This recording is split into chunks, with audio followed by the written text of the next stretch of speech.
Hey guys, how's it going? So I'm here at Supermatch Shooting Sports in Newport, Michigan. We're going to talk about a couple of the new gun laws that have gone into effect in Michigan. So make sure you're subscribed if you're not yet, because there's going to be follow-ups to this.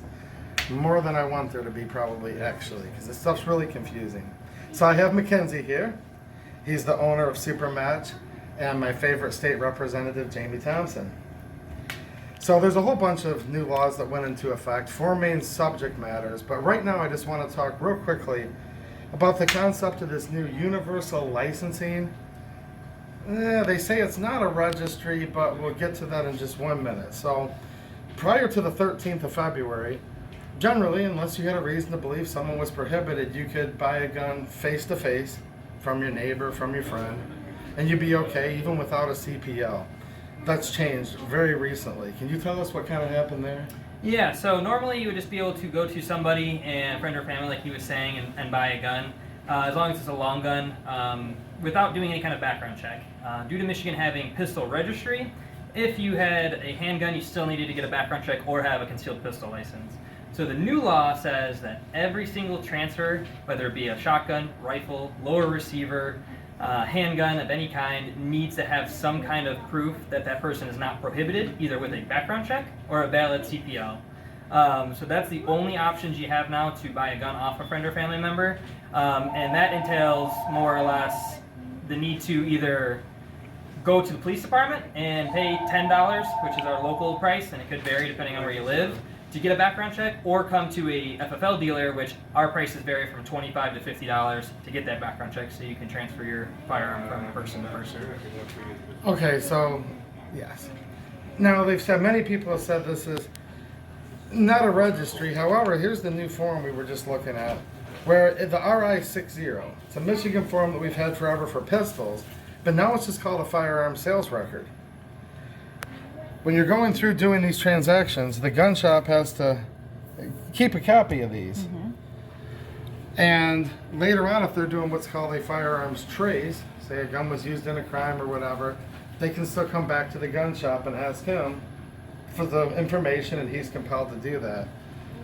So how does this work where the voters, you know, I know you voted against this, obviously, which we appreciate, but still, your legislative body passed these laws, and they keep telling people, this is no registry, this is just this common sense thing, but what do you think about further ramifications?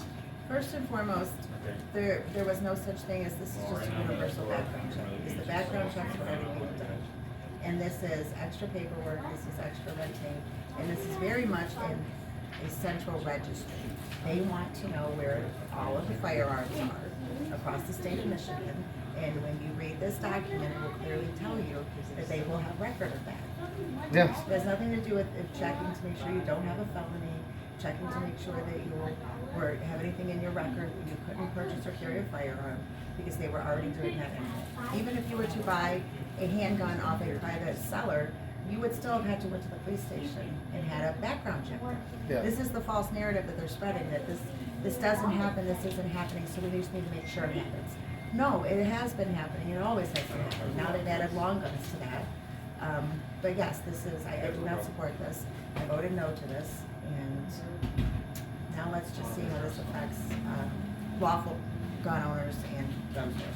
Well, as I always say, these laws only affect the law-abiding. Quick follow-up question with that.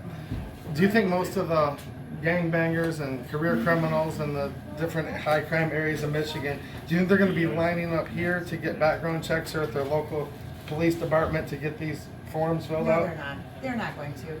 And the politicians that put these laws into place, they know that they're not going to either. They will just tell you, you know, we cannot get all the criminals off the streets, and we can't legislate morale and legislate that people are good people that follow the law and don't intend to harm people. But they know that a criminal is going to get their hands on whatever they want, and this is not going to stop them.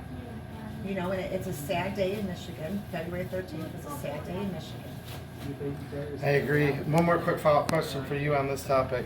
I see extra paperwork here. You used to have to do these for pistols, now long guns. What is this doing to our small businesses as far as your labor and your supplies and all that? Yeah, so it's I have not found any way for myself to order these from the state directly, so I have to print these out every single time. It used to only be pistols. Now it's pistols and long guns and rifles and shotguns. Every single thing I sell. And in regards to this, now I would give them a copy.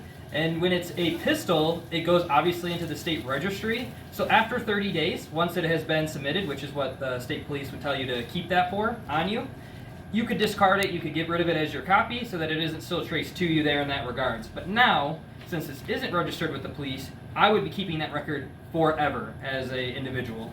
Because if it comes back in 10 years, 20 years where that gun gets traced, you have to have proof that you did a background check on that person or had a background check done on them in order for you to be scot-free, which is what this form does. So now I have to spend another 15 to 20 minutes on each customer to help them get this form so that they have proof that they did a background check, or technically I did a background check on that firearm every time. So it's another thing to think about. This paper is going to be detrimental to keeping on record forever, in my opinion. And I'd like to add, when we have a constitutional right to bear arms, we did have that constitutional right. We had that constitutional right in the United States of America, and we had that in Michigan up until February 13th. And we do still have the right, but they're certainly putting hurdles and roadblocks and infringing upon our natural rights to keep and bear arms. Which may make people not want to fool with it.